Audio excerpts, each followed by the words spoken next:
the dark heart of Appalachia, where whispers in the woods don't always stay behind when you leave.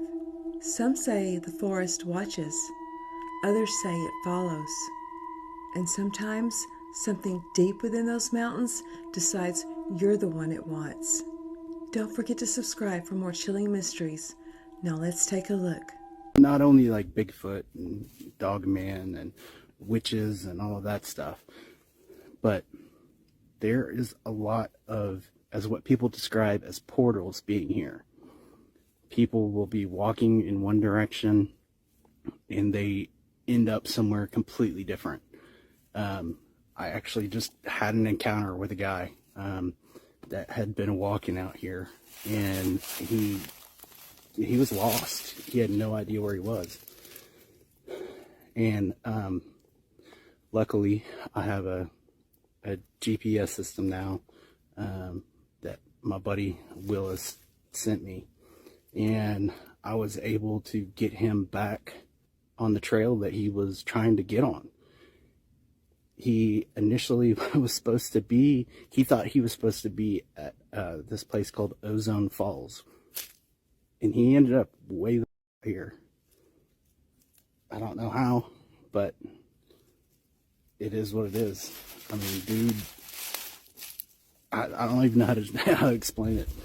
One of the most common places for children and experienced hikers to go missing at is the Great Smoky Mountains National Park. It spreads from Tennessee to North Carolina, but it's connected to the Appalachian Mountains, which cover a much more vast area. If you take a map of the people that have gone missing in the U.S. national parks and take a same map of the cave systems that have been marked in the United States, they overlap perfectly. Now, I'm not saying the movie The Descent is real, but they might be onto something. I grew up in the Appalachian Mountains about an hour and a half away from the movie The Descent was filmed, and I can vouch for how many caves are just unmarked and unknown, and how many major cave systems have these little outlets that no one's ever seen before. Growing up, it was pretty common knowledge that there was actually a criminal that had been caught after hiding out in these caves for years, just a little bit away from where I lived at. And it makes you wonder what else might be using those cave systems, whether that be serial killers or straight up creatures from the Descent movie. Now, when I say creatures, I don't legitimately mean creatures. If you guys haven't heard about the feral people that are in the North American national park systems, it's a pretty wild thing to look up. It's pretty common knowledge that there are feral people who live deep, deep, deep within the national park systems, and they oftentimes come across campers or hikers. If you didn't know that there's no known database for people that are gone missing in the U.S. National Park System, it's because there isn't one. There is no collective data center taking notes of who has gone missing in national parks and working with each other or law enforcement to try to figure these things out. If you haven't seen David Pilatus and the Missing 411, it takes dang near an act of Congress to get these records unsealed. So to me, I'm wondering, what are they trying to protect, or what facts are they trying not to get released to the public? It's not a shock to me that these missing people that are never found and the cave system kind of line up together, because I would imagine if you're curious like I am and adventurous like I am, you find a little cave and you want to go explore it, and the next thing you know, you're stuck in it, or you're, turned around, or you're lost completely. But more than likely, you would just get stuck. It is an insane amount of people that have been stuck in caves before, and what's really sick is you actually won't decompose. There's actually several cave systems in the world that are named after the people that are still stuck in them, and you can actually still see their, like, dang near perfectly preserved body still stuck in there, like the Cave of Green Boots. And that just might be why the Great Smoky Mountains is one of the highest places for people to go missing, to never be found. Like, no one ever finds a trace of you. And a lot of these cave systems are on giant limestone deposits. And if you guys don't know what about limestone deposits, they're natural deodorizers, which means if you go missing in those areas, they can't even use sniffing dogs to find you, because odor doesn't stick to limestone the way it does other material. Now, besides feral people, there's actually a lot of speculation that these cave systems are used by criminals. There's actually a TV show about a national park system. I think it's called Yosemite, where essentially they do find a whole criminal organization that is using cave systems to make and distribute them from there. And that is a good point. Could it be one extreme of feral people? Could it be criminals using these caves and people stumble across these caves and they get taken out? It could be a mixture of both. Okay, but if you want to listen to some really creepy stories from actual park rangers about their interactions and their sightings of feral people, and when they describe these feral people, a lot of these park rangers actually believe these feral people are what people are mistaken as Bigfoot. He said these people just don't even look human-like anymore. He said mostly the men are extremely hairy. They speak a very broken English, in some cases a complete different dialect that they've made up amongst themselves, kind of like the movie Wrong Turn or Hills Have Eyes. A lot of times they're disfigured from large amounts of inbreeding. There was even a Kentucky Blue family, if you want to look that up. That is not a conspiracy. You can actually see real photos of those people. They were on the news, they got introduced into civilization. There's just so much stuff out there that's so strange about this world. And these national parks is just the tip of the iceberg of all the weird, strange activity. And why are there even laws where they keep this stuff kind of privatized to themselves? Are they just terrified people will stop going to the national parks? And then at the end of the day, what's so important about people going to the national parks? If they're scared people aren't going to come, why are they scared of that? It's not like national parks are big money making machines.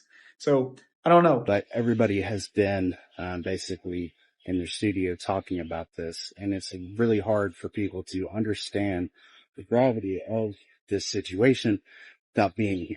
So I decided to take a drive up here. It's pretty close. Turns out my aunt lives 10 minutes from here.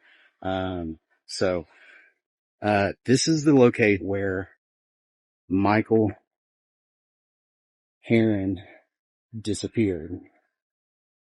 Now, he had originally come up here in order to do some, regular maintenance on the property, which was nothing out of the ordinary. He'd gotten onto his son Andy's four-wheeler, and was just cruising around having a good time. I mean, look at this place. This is amazing. Now, this is out in the boonies, okay? So, just going to the gas station is a task. Now, Andy had been driving down one of these roads here and actually passed his father on the four-wheeler and waved at him like it was nothing. And then all of a sudden, Mike just totally vanished. Now, with this being private property out here, I'm staying on the public road. I am not about to walk up on one of these houses and start talking to somebody. I'm probably going to stand out as it is because everybody knows whose cars are out here. Everybody knows everybody around here. It's the way it is. It's a small area, and I'm not looking to start anything. Now, there has been a lot of conspiracy theories, and to be honest with you, I kind of wondered the same thing until I drove out here about Michael seeing something, an illegal transaction maybe, that he wasn't supposed to see. There is no quick way out of here. There is no way any criminal worth his salt is going to set up an illegal transaction out here. They're just not going to do it because there's not a quick way in and out. Plain and simple. I used to do house calls in the hills of the Appalachian Mountains, primarily for people that lived off the grid. They didn't have telephones. There's no Wi-Fi. There's no GPS. You use a map. You use the compass. But when people say that there are strange things in the Appalachian Mountains, I didn't believe it until I actually worked in the Appalachian Mountains. Here's one of those events, for example. I was en route to a patient's home, and as I said, I have a lot of patients that are off the grid, or they live in very rural communities. So I'm driving down a road, and I make a hard turn onto a side street, I suppose you would say. And there's a single car length bridge. This is important. And I go about 5 minutes past that bridge, and it takes me to another small road where there's a house. Okay. So obviously it didn't take me very long off of the main gravel road to get to this person's house. And like I said, I don't have a GPS, so I really have to pay attention to where I'm going, and how long I've been on this road and landmarks so I can find my way back. It's the middle of the afternoon, and when I arrive on the property, there's a barn straight ahead at the end of this drive, and then the house is far set to like the left. And there's like a field in front of the house, right? But it looked like I was supposed to park in front of the barn. That's where the gravel thing ended. So I figured I'd park here and I'll walk to the house. I don't see any other houses around or anything, but I hear that there's people around because I hear like kids playing. And so I was like, oh, okay, that's kind of nice. You know, it's a beautiful day outside. I heard someone call out to me. They said, hello. And I, you know, am still getting stuff out of my car. And I say, hello, I'll be there. Just, you know, give me 1 second. I'm getting my things out of the car. And then I turn and there's like a car that looks like it's been parked there for a while. And I know this because there's like weeds and brush growing up around it. And there's a gentleman that's walking out from behind the car. Looks like he was tinkering on it or something. He was wearing like denim overalls. No shirt underneath. Nothing particularly interesting about this guy. And so I turned around and started heading to the house. And I don't see anyone. So I'm like, well, they must have said hello and then gone back inside. I don't know. Maybe they're getting their medications ready, getting their paperwork ready for us to review it when I get in. And I knocked on the door and the person comes and collects me. And she said, oh, I didn't see that you had arrived. You're a bit early. And I said, oh, am I? Sorry. Thought I heard you call out to me. And she said, no. And I was like, okay, fluke, whatever. So we're doing the visit and we're almost done with the visit. It's still early afternoon. And I get to asking this person, I always ask, who do you live with? And she had said, oh, you know, I live alone and I own like 100 and some acres. And I was like, oh, so like nobody else lives on the property with you? And she says, no. And I said, well, I like thought I heard kids playing outside and I saw a man like doing something with that car out there. Like, does he work for you? And she looked at me and she said, it's out there. And I was like, the car? Yeah, it's out there. It's at this moment I realized that I don't think we're talking about the car. And she goes, you have to go. I'm like, I have to go. I'm like, you know, pardon me, but I'm not quite done yet. And she said, it's going to rain. And if it rains and that pass that you came through, that dirt road gets wet, you won't be able to leave. And I'm like, it's not going to rain. Like, it's a clear sky outside. She says, I'll fix you a sandwich. Things are happening quickly. Like, it's kind of bizarre. We go from having a nice visit, talking to, you need to leave now. And I'm still confused as hell because she's telling me that she lives on a property where no one else is. And I just literally heard people outside and saw a guy on her property. So like, I'm not understanding what's going on. She's consistently saying like, you have to leave. It's going to rain. You're going to get stuck. You won't be able to leave. Okay. So she hands me a bag. She says there's a sandwich in it. It's like a mesh bag that you keep like potatoes or onions in. She just threw like a baggie in there. She said it was a sandwich. So I'm talking to her while she's making the sandwich and she's telling me that I need to go and get back on the road. And I turn and it's dark outside. And I don't mean storm cloud dark outside. I mean it's dark outside. It's the middle of the afternoon.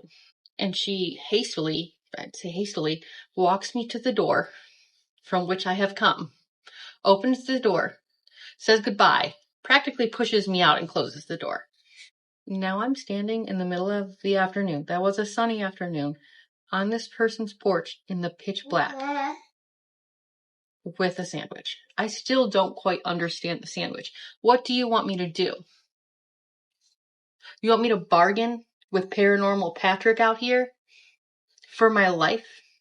Exchange a sandwich for the skin that he wants to take off and wear like a glove? Not gonna lie, I'm tweaking out a little bit. I'm like, what is going on? Everything was fine. So, like I said, I have been in interesting situations before. I have no Wi-Fi. I cannot call anybody. My car is parked, remember, across the field next to the barn, past several cars that are parked on this property that I just saw someone walking by. And I see nobody now. So I do what anybody would do. I pretend that I'm walking on a target. I am unbothered. I keep a steady pace. I do not stop. I keep my head straight ahead to my car. And I can tell you clear as day, there is somebody walking. There's somebody walking parallel to me. And you could, like, I could feel it. Like, I could feel somebody looking at me. Give me goosebumps. I don't know if you can see the goosebumps, but like, I can still, oh yeah, you can. I can still remember, like, somebody's in this field with me. And how the hell is it this dark outside? I'm not gonna lie, I dropped the sandwich. I'm like, I don't care. I'm done. It gets quiet. From the point that I'm walking from the field to my car, it is quiet. No crickets, no frogs, no nothing. But you know what I can hear? The sound of jeans. The sound that denim makes when someone's walking. At this point, I'm like, don't run. Don't run. Don't run. Just keep walking like you're walking out of Target. Get to your car and leave. I get to my car. I get back on the road. I start driving.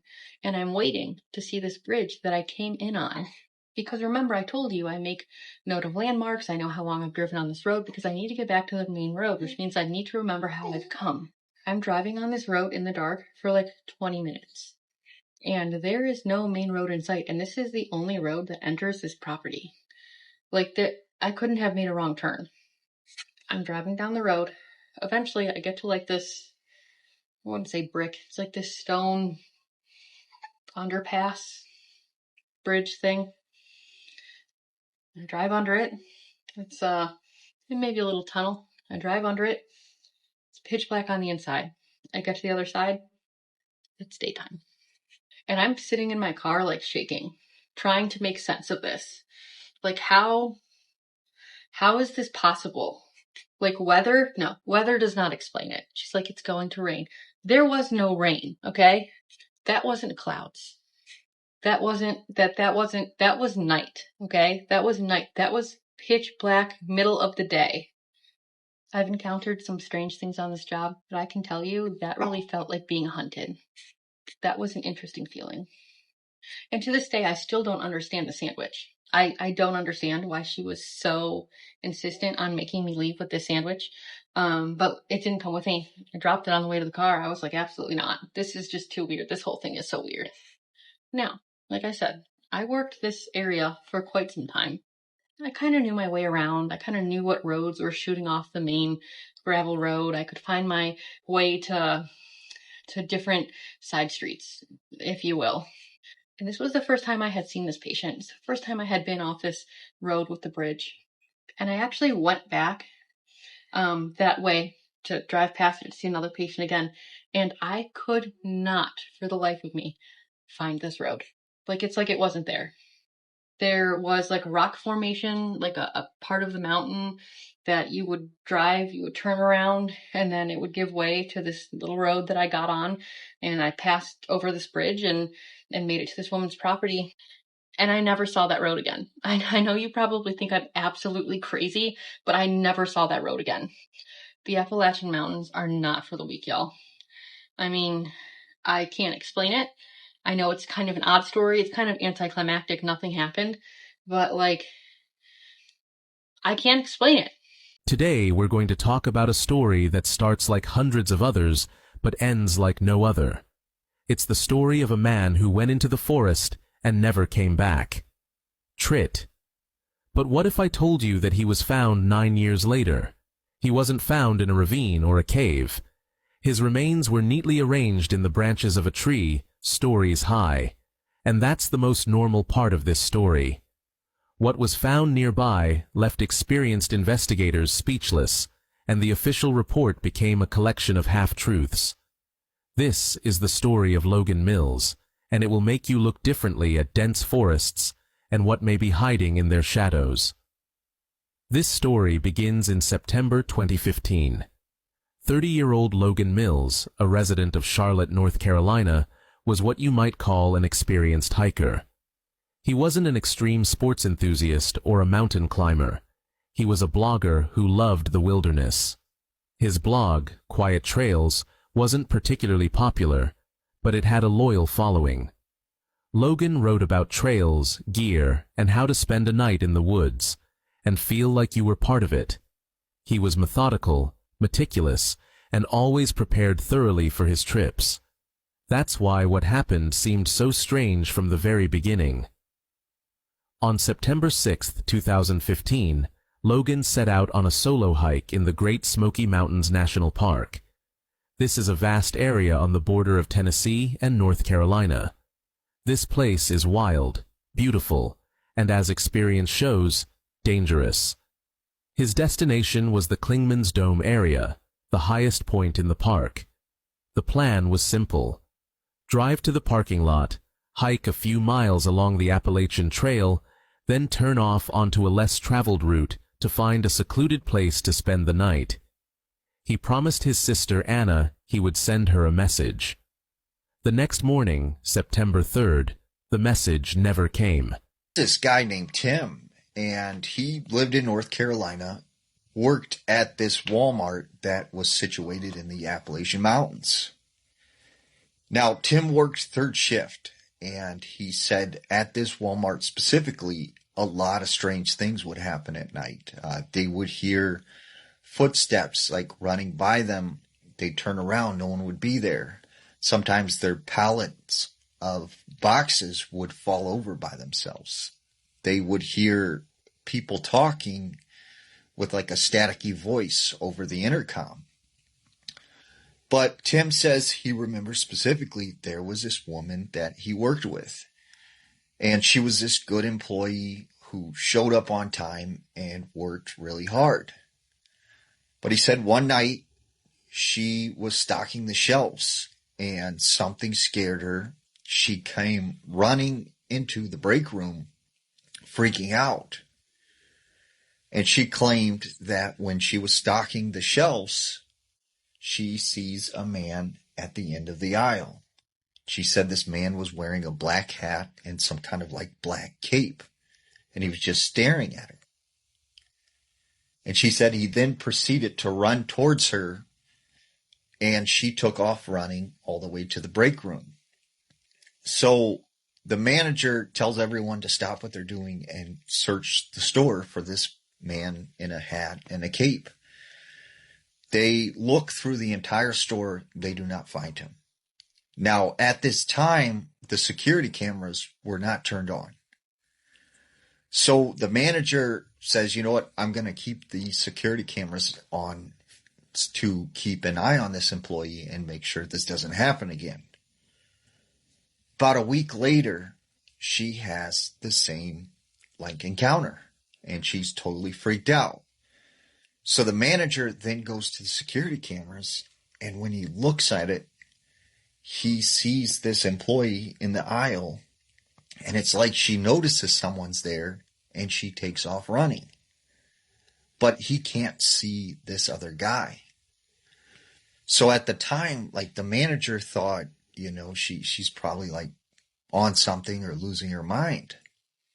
Until one of the floor guys at night, who was this, you know, level-headed guy, doesn't tell stories, goes to the manager and says, hey, I seen this weird guy with a hat and a cape, and I rode past him on the, you know, floor machine, and when I turned, he was gone. And I kind of looked for him around the store. I couldn't find him. So the manager, like being worried for this employee, started assigning another employee to help her stock her area. Well, this employee was with her one night, and he's on one aisle and she's on the aisle behind him. They're both stocking the shelves. When this employee hears her scream, he goes around the aisle to the other side. She's gone. He starts yelling her name, looking around. He can't find her. So then he goes and tells the manager. Well, the manager, he thinks, you know, let's see if her car's still here. Maybe she like quit and left. So they go out to the parking lot. Her vehicle was still there. So he goes back. He checks the security cameras. And to his surprise, he does not see that woman employee or anything else that entire night. It was like she wasn't even there. So the next day, you know, he's expecting that this is going to be like a big deal. There's going to be police and detectives and everybody there, except there's no one there, except for these three men in these black suit and ties. And they sit down with them before they're like started the shift meeting. And they basically tell them, yeah, that employee no longer works here. She had a, you know, addiction problem, and she's been located and we're taking care of it. which he said, he didn't buy that story. He thought like there was something weird about it because she didn't seem like that kind of person. And eventually he said all of the employees who witnessed that were one by one like fired for just ridiculous reasons. And he said it was, never in the news. No one ever talked about it, but he had witnessed that happen at that Walmart. Today I want to talk about some unexplained disappearances in the Appalachian Mountains. So the Appalachian Mountains actually run from the island of Newfoundland in Canada all the way to central Alabama in the United States. Now the highest peak of the mountain range is in Mount Mitchell, which is in North Carolina. Now there are a lot of creepy things going on with the Appalachians, including more than a few unexplained disappearances. Now of course natural causes and unpredictable weather can be a factor in people going missing, but in a lot of the cases sometimes it just doesn't add up. So this is Dennis Martin. He's a 6-year-old boy who went missing in 1969. This happened in the Great Smoky Mountains, which is part of Appalachia. Dennis and his family went on a camping trip in the Great Smoky Mountains during a Father's Day weekend. It was a kind of family tradition for them. On one of the nights, they actually hiked to a place called Spencefield, which is near the Appalachian Trail. They were going to camp there for the night. Dennis was playing with other children on the camping trip, and all the kids had kind of decided to go off and hide and scare the adults. And they saw him go hide behind a bush. And after 5 minutes without seeing him again, he went to go behind the bush to see what was going on, and Dennis was just gone. His father then ran up the trail nearly 2 miles just searching for him, and all the adults that were there were kind of searching with him, and they eventually had to get park rangers involved, and he was just never seen again. Some believe that an animal grabbed him from behind the bush, or even a person, but it happened so quick, 5 minutes. It's just really sad because he was just a little boy. Another person who disappeared in the Great Smoky Mountains was Trini Gibson, and she went missing on October 8th in 1976. Now, Trini Gibson was 16 years old, and she was actually on a class field trip with 35 other students. The students were meant to hike about 1.8 miles and then turn around and come back. Now, some of the friends that she was hiking with said that they wanted to stop and rest a little bit, but she continued going, and no one ever saw her again.